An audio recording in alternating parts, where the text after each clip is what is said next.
Okay, I don't really have like steps to show you because today I'm making clove oil.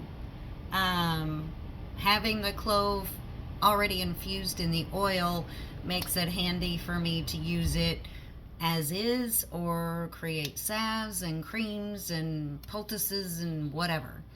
Um, Clove is beyond what you, those little things you stick in your ham. Thanksgiving or Christmas or whenever you have those spiral honey hams, which I don't eat anymore, but remember they were yummy. Uh, but I wanted to share what clove does because it's really, really a good one to have on hand. Now, you've heard me mention, I know I'm all kinds of a mess today, ain't I? You've heard me mention about the Mexican food or the Mexican aisle at your grocery store. I don't know what you get up north, but in the south, we have it readily available. Please don't go to your spice aisle. None of that's, don't do that. But the Mexican spices are generally, and you can look at the back and make sure, but generally these aren't sprayed. These aren't messed with. And if you can't get it from one of the big places online like Mountain Rose Herbs and you need something in a pinch, the Mexican food aisle or the Mexican food, if it's a Mexican place, go get it because it's good stuff.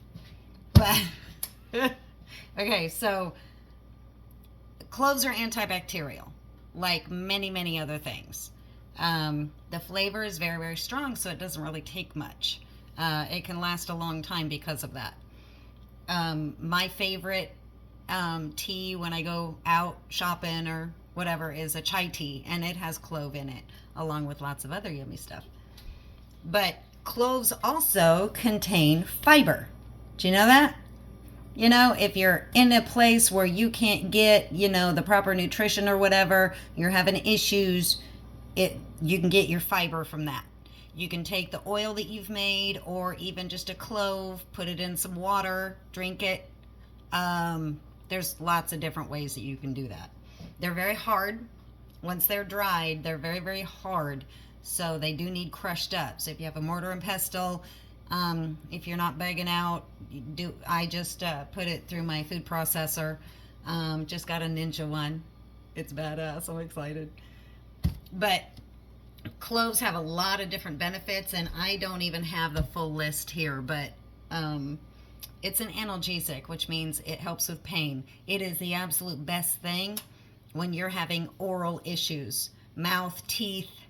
It will help with bad breath. It eliminates that. It flushes out bacteria. It's absolutely phenomenal. It's antifungal. It's antimicrobial. It gets rid of all of them little microscopic critters. It will also, constipation and diarrhea. It is fiber, so it's going to level you out. It's going to help. Which also means that it improves your digestion. Lots and lots of herbs you'll find help with digestion. But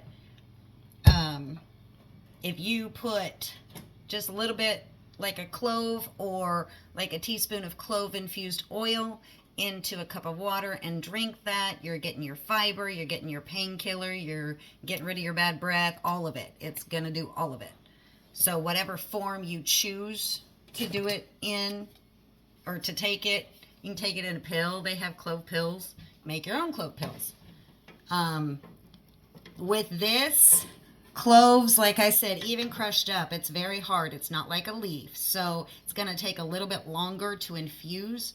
So this time, I am very slowly heating up the oil.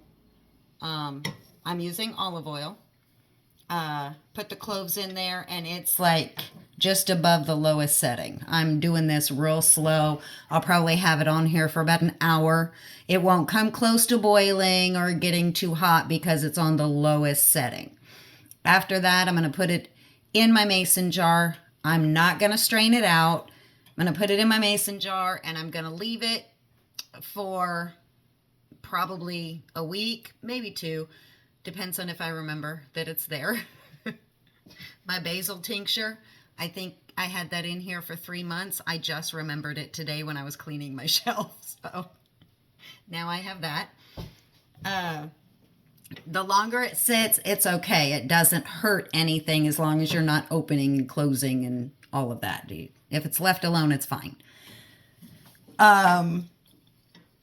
In fact, I did have one jar, because I had 2 of them, and I had one jar that somehow did not get sealed correctly. When I opened it up, you could tell. You could smell it. It had gone rancid. It was bad. I threw that part out. The other one was still sealed. It was perfect. So whenever I opened it up, it smelled so good with the basil and the mints and everything that I put in it. Oh, I just wanted to drink it.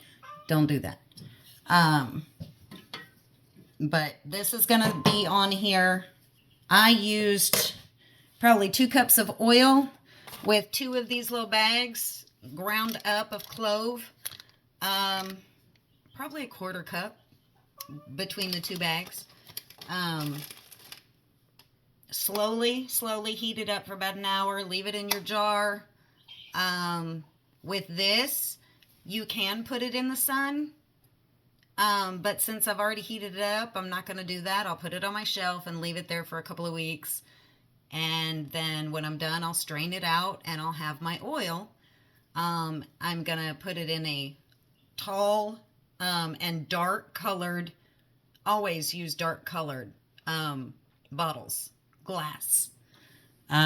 Prevents all that sun from, because the more sun that it's exposed to, the less it's going to work. It kind of depending on how much sun it gets, it's going to zap those properties, all the constituents, everything out of that, or whatever it is, be it a resin or a leaf, whatever form that it's in. The longer it's exposed to the sun, it's going to pull that stuff and it won't last as long.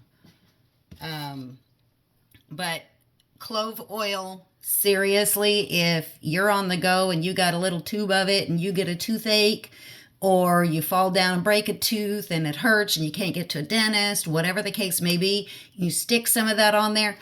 You know how, we're Gen Xers, most of us, so our parents, if we got a toothache, they put whiskey on it. Well, you can do the same thing with this, and it's okay to give to a kid, even though I put whiskey on my kids' gums. But that's what we do, right? But there you go, clove oil and my ranting. Y'all be blessed.